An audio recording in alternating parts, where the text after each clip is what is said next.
Hi, everyone, and thank you for joining us for our session today on ethics and DEI.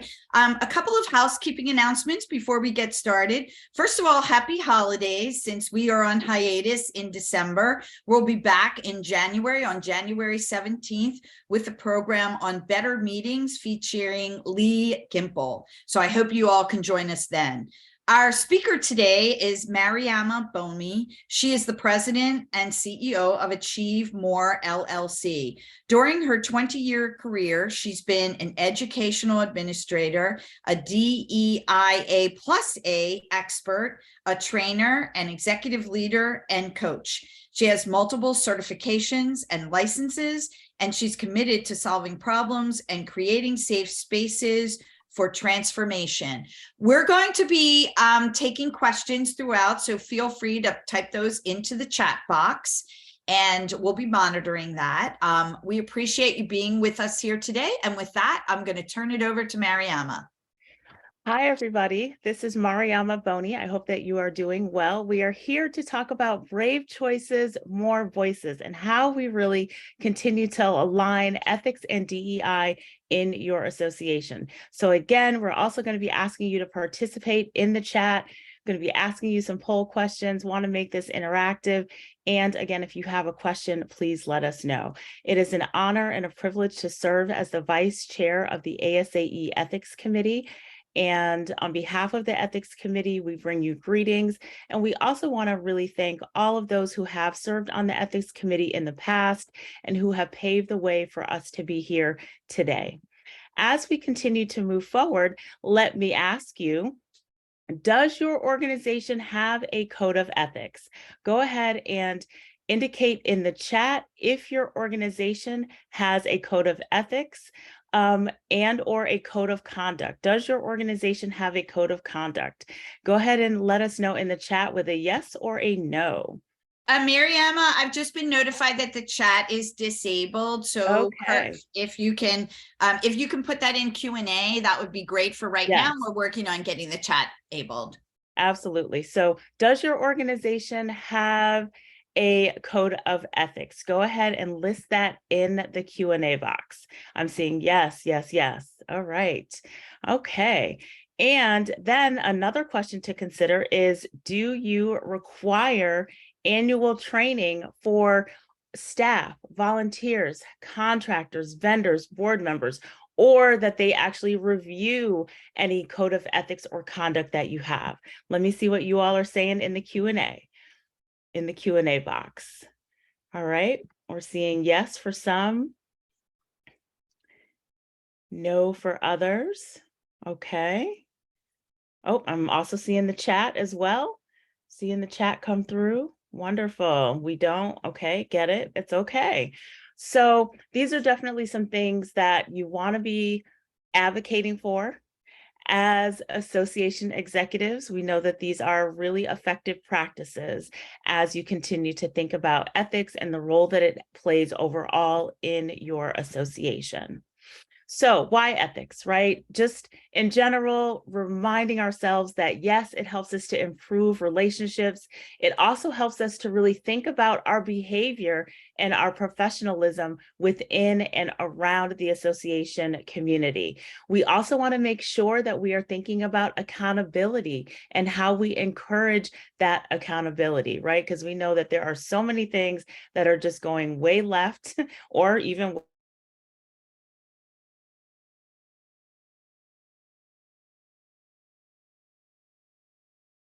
way right. And then we also want to ensure that we are protecting the public. And so as we continue to think about that, I'm going to also ask you all a question. What percentage of employees say the ethical standards in their organization has improved since the pandemic? So is it 8%, 20%, 37%, 52%? What do you all think? All right, I'm seeing 8, 20, 37, 20, 20, 20, 37, 8. It is 37%. So since the pandemic, 37% of employees have said that they are seeing that their ethical standards in their organization has improved since the pandemic. And unfortunately, though, we are also seeing that approximately 42% of employees are then, if they report ethics, are seeing some type of retribution. So, right, there's an imbalance there. As we look at some of the stats and trends, certainly we appreciate the Global Business Ethics Survey. You can go out there, research it, look at some of those trends. And we also appreciate the work that the Ethics Compliance Initiative does as well. And, you're seeing some of these trends in terms of the ethical culture and strength remains high in terms of people really wanting to ensure that they have a strong ethical culture within their work environment. Pressure to compromise standards is also high in terms of the pressure to not necessarily do the right thing, right? And then they're also seeing that many colleagues are observing misconduct, and that has continued to stay at a steady rate, yet it is also inching upward.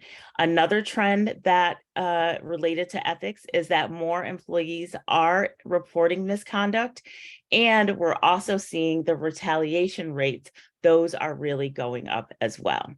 So just in terms of kind of some stats and trends, be aware of what's happening in the business and work environment.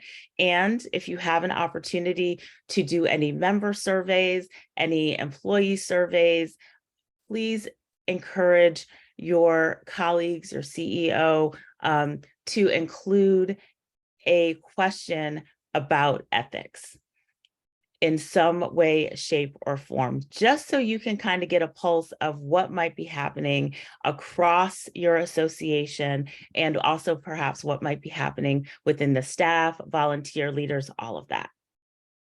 So in addition, when we talk about ethics, we want to make sure that we are really looking at these three buckets, right? Legal, ethical, and moral. Is it legal, right? Ultimately, is it against the law? Is it ethical in terms of, is it against our professional ethics code or code of conduct? And then in terms of moral, does it adhere to your own personal beliefs about appropriate behavior? So it's important for us to make those distinctions, because in terms of some ethical dilemmas, we see all three of these elements, right? We see the ethical elements, we see the legal, and sometimes we also see the moral elements as well.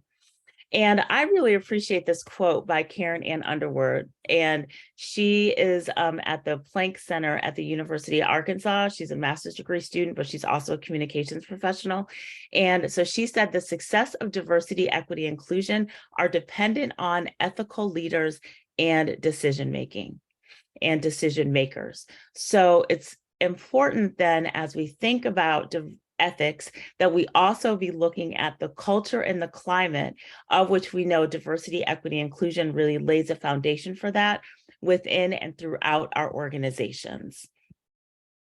And as we think about intersectionality then, right, remember some of these definitions. For some, these may be new definitions. For others, just a reminder that when we think about intersectionality, it really is this paradigm per APA and others that helps us to really look at these multidimensional elements of identity and social systems, and making sure that we are aware and conscious about how they intersect with one another and how they also relate to inequality, as well as produce certain elements of inequity or oppression, or experiences that are considered acts of exclusion and also marginalization. So we want to be thinking about intersectionality, recognizing that we are not one-dimensional beings as humans or leaders.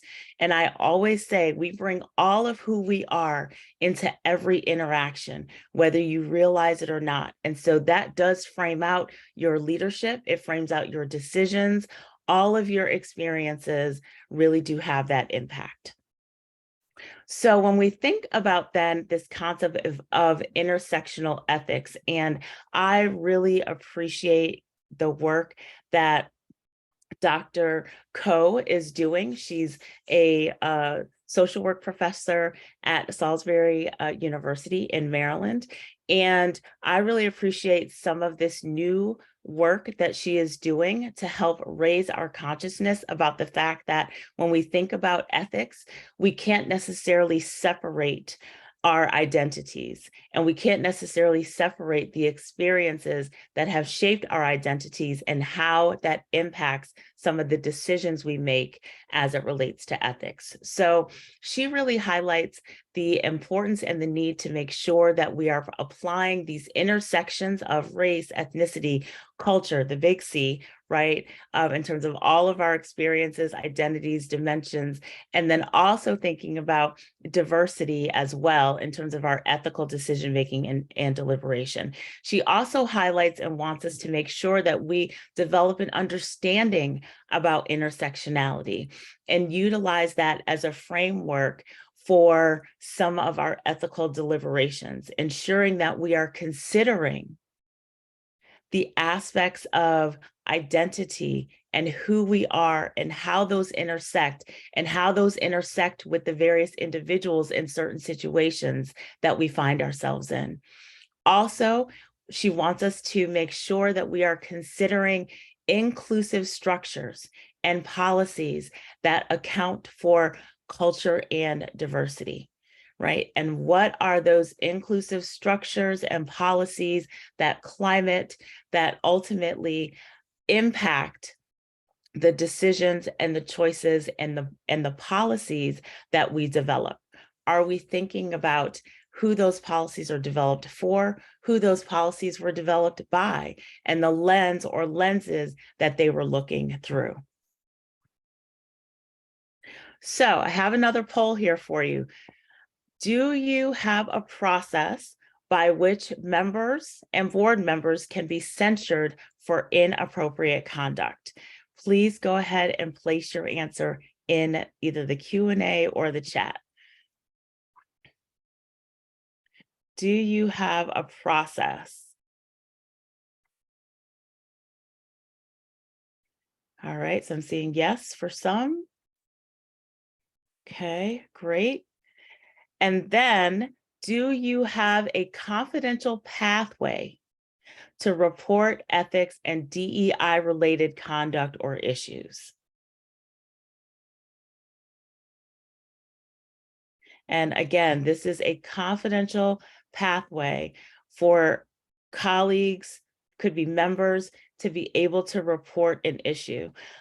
Some of you may be familiar with what some organizations are doing in terms of a program called Raise a Concern. You know, there are various different ways that people choose to label them.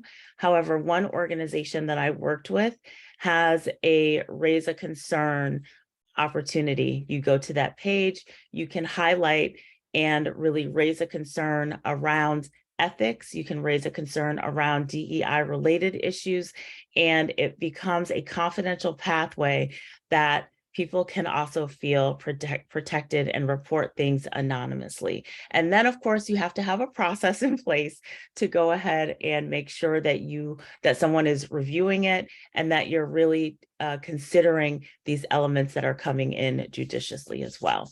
So it's really important to think about what process you have for censure and inappropriate conduct in place, right? What policies and procedures, and then also this confidential pathway is definitely something to consider as well.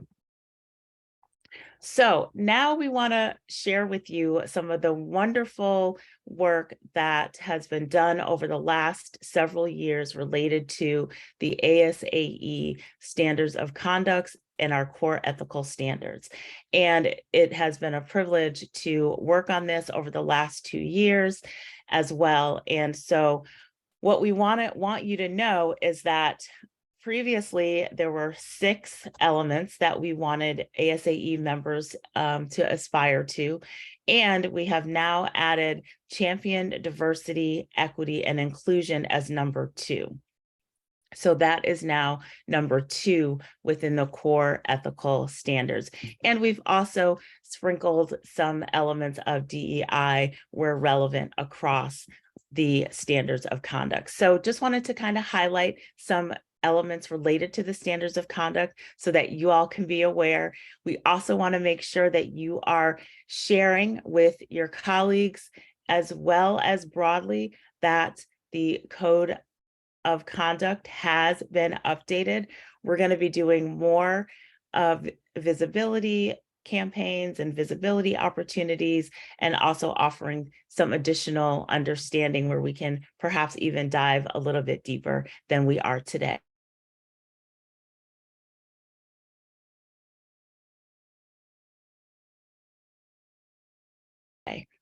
You to read this. So we wanted to do a preamble so that you had a sense of how we were defining respect.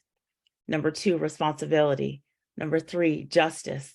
Number 4, honesty. Number 5, diversity. Number 6, equity and equitable environment. And then number 7, number 6, inclusion. So we wanted to make sure that you had a sense of how we were defining those as we continue to move forward throughout the standards of conduct. And we again appreciate the ASAE board for reviewing and approving this at the last annual meeting in 2022. So let's take a quick pause here, and I'm going to ask you, what would you do based on a couple of these scenarios? If your treasurer of the board, who is white or Caucasian, submits meal expenses for a non-approved event and didn't get approval, what would you do if this person were of a different race or ethnicity? Anybody have any thoughts in the Q&A or in the chat? What would you do? What would you do? Let's see. Let me see what we got. I'm seeing race should not make a difference on meal expense. Thank you. All right. Agreed. Same thing. Okay. All right. So if it's not approved either way, right, we have to explain that it's not approved and address it. Because again, as an ethical issue, we want to make sure that it is addressed.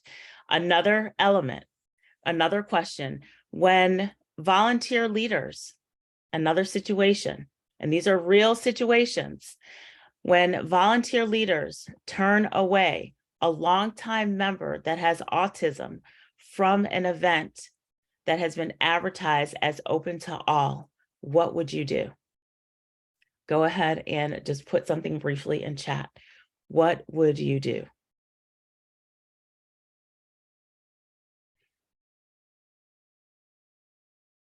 When a volunteer leader turns away a longtime member who has autism from an event that is advertised as open to all, what would you do?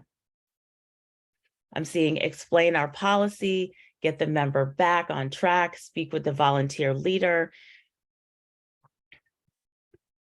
Right.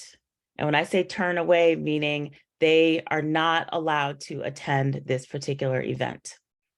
All right.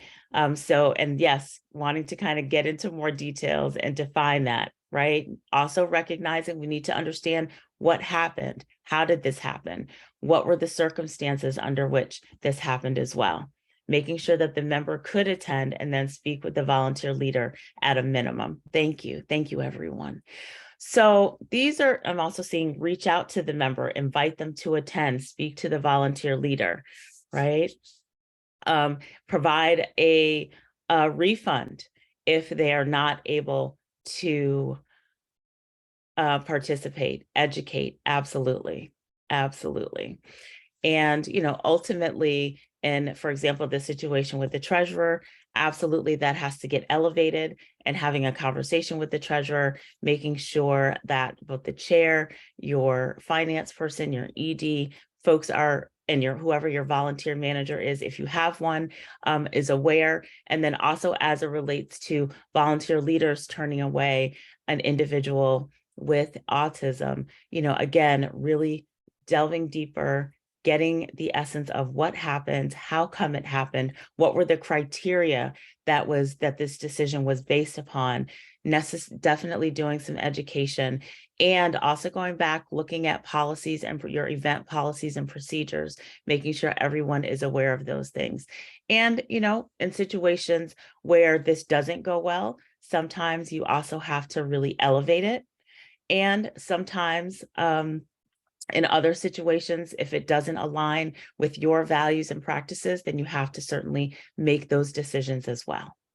So just want to kind of take a quick pause. Thank you, everyone.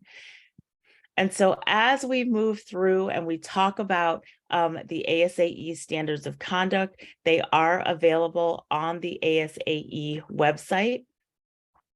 And when you look at this particular element here, right, I'm going to focus in on element number 2 as it relates to champion diversity, equity, and inclusion. And so some of the key elements that we have incorporated here, remember the ASAE standards of conduct, we are highlighting those standards of conduct for association professionals and executives. We're highlighting those standards for consultants and then also industry partners, right? And so the longer boxes here means that they're kind of cross-cutting. And then if there's a line, that means that there's some elements of separation in terms of some distinctiveness. So just in general, for association professionals and executives, we certainly want to make sure that you're looking at best practices in general. Of course, DEI best practices, knowing them, integrating them, making sure that language and behaviors are also in alignment, right? And that they reflect the importance of ASAEs and the organization's DEI values. We want to make sure that we are practicing awareness of implicit bias, stereotypes, et cetera, as well as ensuring that we are practicing inclusion and inclusive practices, as well as using inclusive language and communication, and looking at inclusive policies and procedures that really promote access to all populations. We also want to make sure that we are developing policies and practices around hiring, right? Recruitment, retention, management, how we are actually reaching out to diverse vendors and partners and consultants around supporting the organization's DEI values and goals. So those are just some cross-cutting elements specifically as it relates to association professionals and executives. And for those of you that might be consultants or industry partners, there are some that are, again, cross-cutting and some that also do apply specifically for consultants and industry partners. Then we move forward and we look at in addition, we also want to be looking at accessibility considerations, right? And even for this particular document, we need to go back, look at accessibility considerations. We also want to make sure that we are including DEI in individual organizational strategic goals and objectives, right? So really be thinking through and looking at that as an association professional and executive. And then, of course, looking at your work groups and your teams, what's the balance of representation, intersectionality, and diversity? Also considering how you're cultivating those equitable partnerships with a variety of organizations based on their elements of diversity.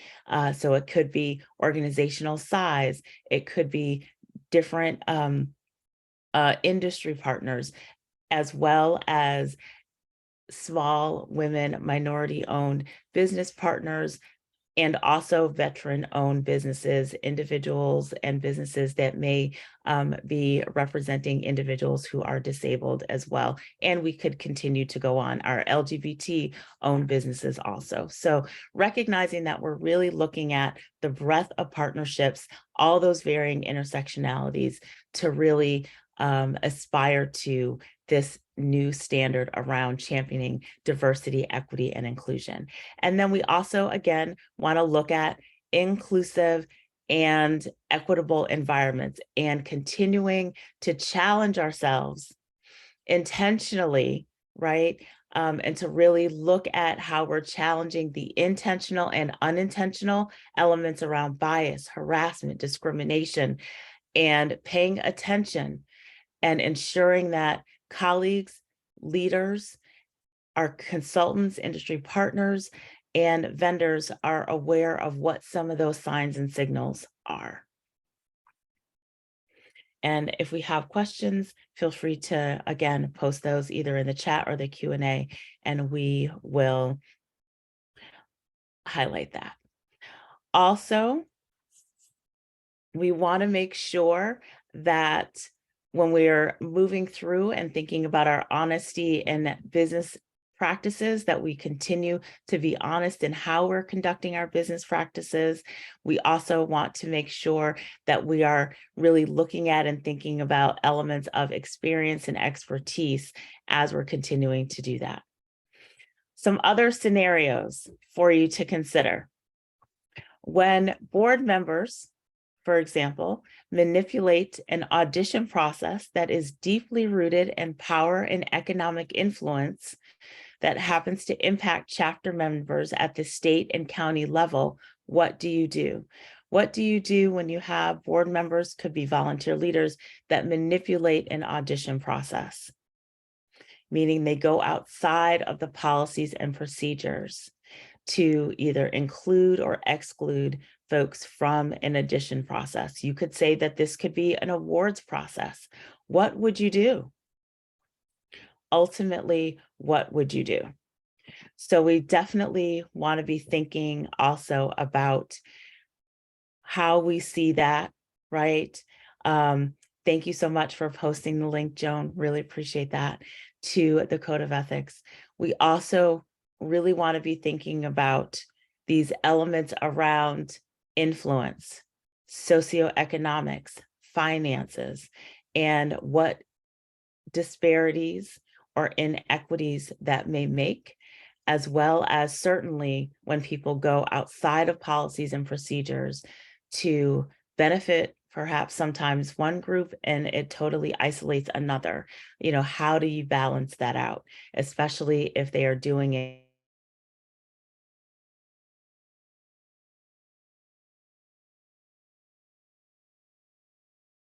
again without, by actually reviewing some scores. All right, so this is something to think about.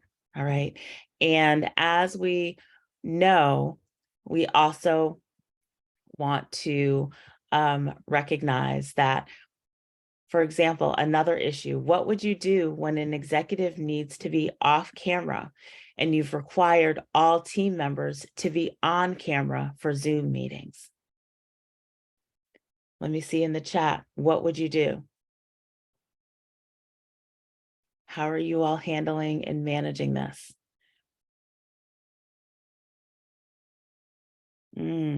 Ask the why. That's perhaps needs to examine the particulars of the situation. Yep, recognizing that it does depend. And so it's important to realize here that that there are individuals who, for a variety of reasons, cannot and should not be on camera. And it's really important for them to be able to have a safe space to share this with you. And so hopefully you have climates where people are able to share conditions that they're working through that they may not necessarily to be on camera. I think the key thing is, if you're going to put something like this in place, you always want to make sure that you leave the opportunity open for folks to come and share what nuances they might need.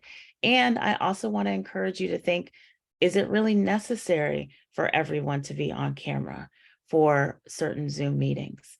Are there other parameters that you can put in place that give people the flexibility? Because some people may not want to necessarily share a health issue or an ability or disability that they have that is impacted by being on Zoom on camera.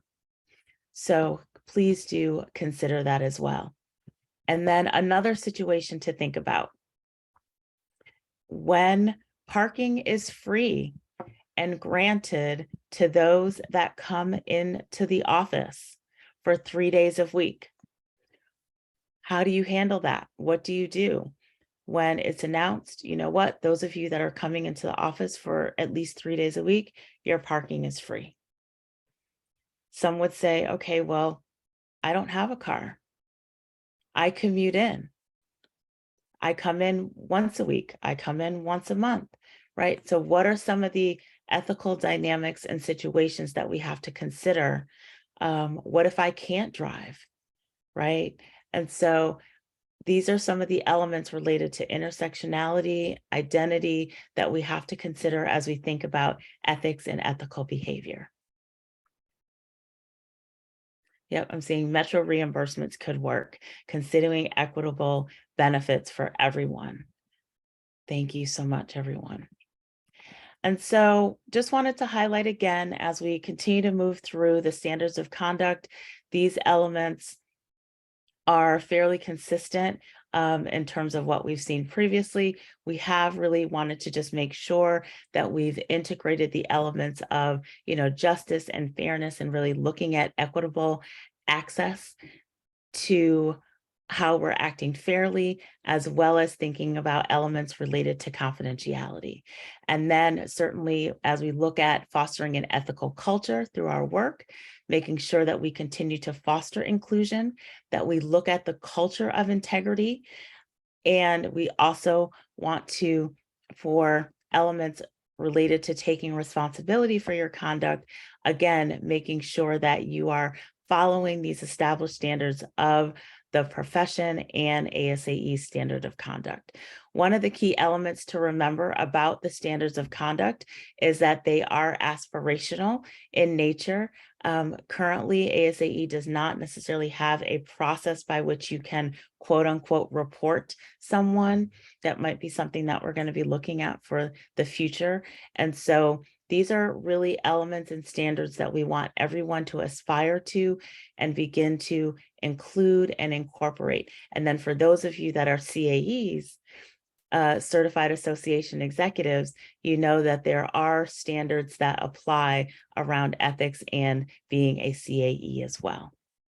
So as we get ready to wind down, because we do want to see if there are any questions out there, please visit the asaecenter.org, and you can put ethics in the search field, and a variety of elements related to ethics will come up. You can also click on a code of conduct when that search comes up as well, or go directly to the link. There is also a ethics toolkit that was published in 2019 that will help you begin to think about your decision-making process and some of the elements that you need to include in your decision-making process when you are confronted with an ethical decision. We are, for the future, going to be looking at that in the near future as well. And in terms of taking action, we want to make sure that you have an opportunity to think about all those good reads that you might have missed. So certainly you can snap the QR code here. There's wonderful resources when you click on and go to the ASAE website, search for ethics. There's articles that will come up.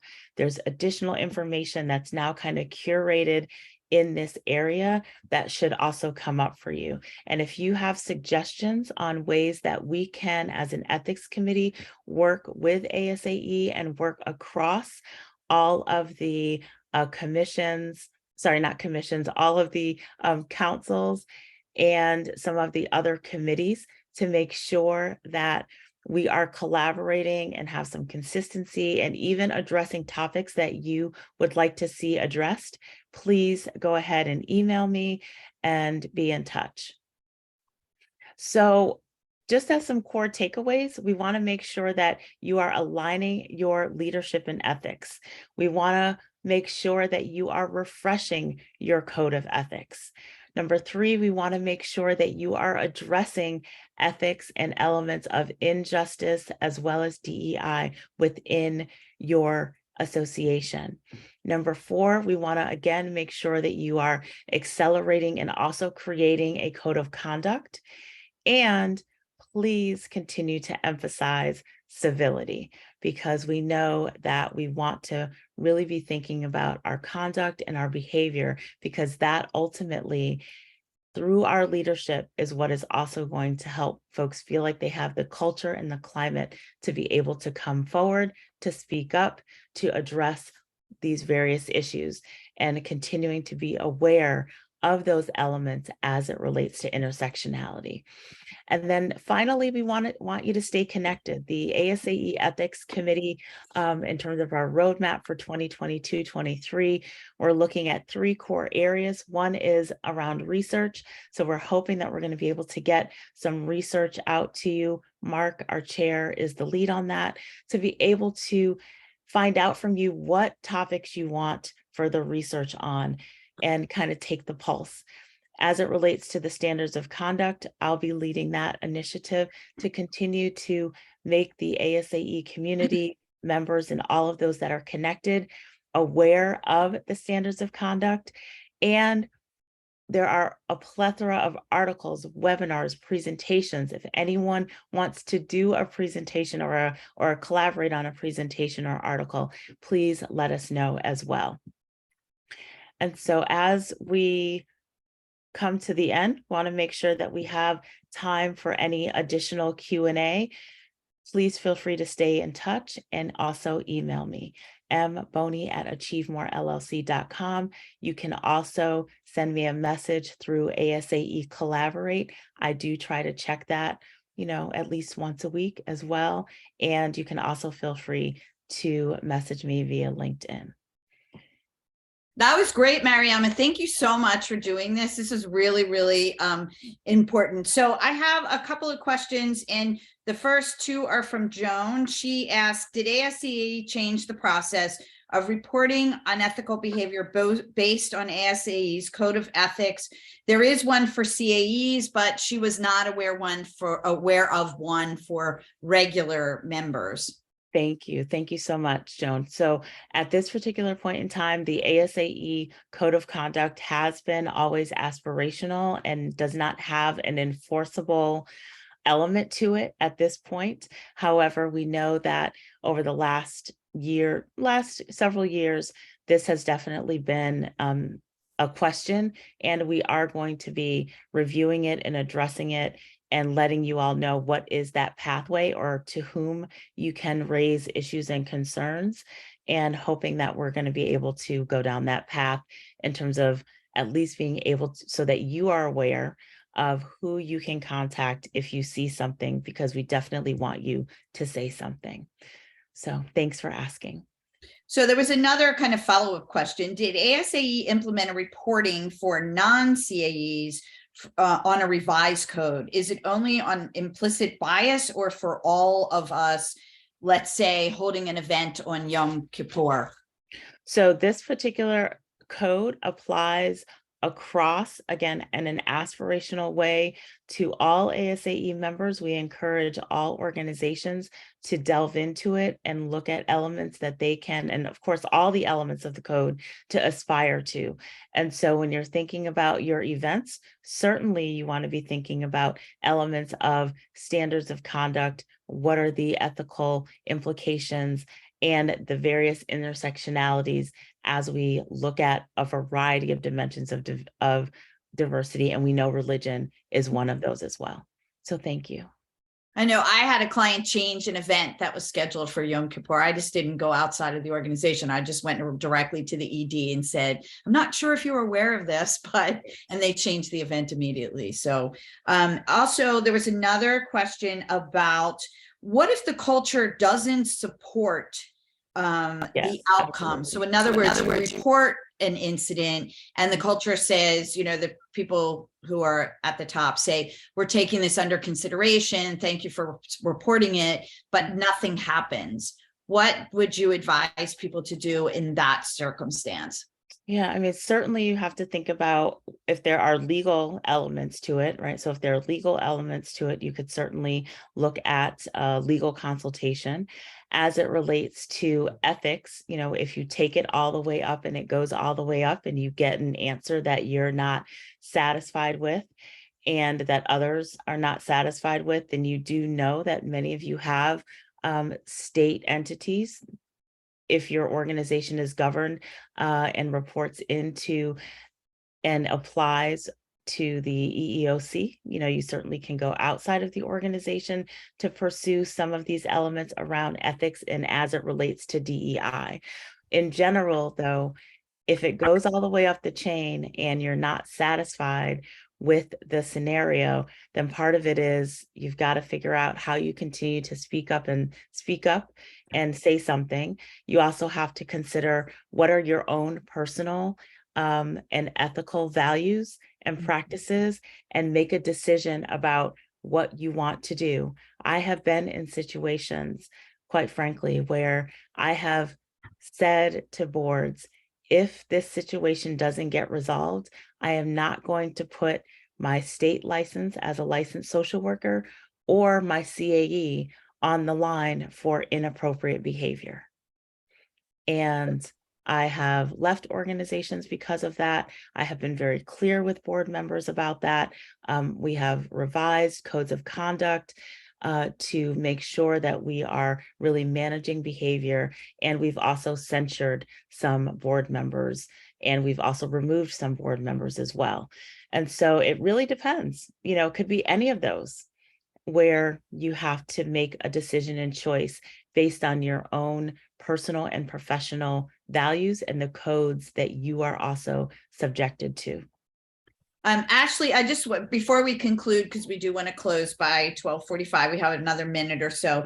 Yeah. Ashley made a comment about training for leaders, volunteers, and staff, and I thought that was a really good one. I also wanted to bring up something that Scott had said, which kind of feeds into our last question about what can you do. Yeah. In that incident where you explain the board member who has a process that's deeply rooted in economics, et cetera, Scott pointed out, and Scott is a GR professional, he pointed out that isn't that a violation of antitrust issues? So that goes to the point where you were saying some of these issues might be able to be taken up the chain and kind of out of the realm of the association, if you want to add anything else to that. Yeah, absolutely. I mean, as we talked about earlier, there's definitely this interconnectedness sometimes between the moral, the ethical, and the legal, right? And in an ethical situation, you might find all of those elements. And so it's really important to utilize the toolkit, because the toolkit also allows you to go through that decision-making piece. But certainly if there are antitrust issues that also do become relevant and you're aware, you want to get some legal consultation, whether it's inside the organization or outside the organization. You never want to put yourself or your career or your own ethics and morals on the line, is what I believe. That is what I believe. And I think it's really important that you'll always win if you do the right thing. You'll always win if you do the right thing. It may not seem like it at the moment. However, you will always win. Well, thank you, Mariama. This has been terrific. Really, really helpful to all of us to hear about this. Thanks again. And we had a really robust discussion in the chat, which I think you were also taking a look at. And I wish everybody a happy holiday season, happy Thanksgiving, Merry Christmas, happy holidays for whatever else you might celebrate, and hope to see you all again in January. Have a great rest of your day. Absolutely. Thank you, everyone. Reach out to us if you have any additional questions. Thank you so much for your time, and be safe. Have a great holiday season.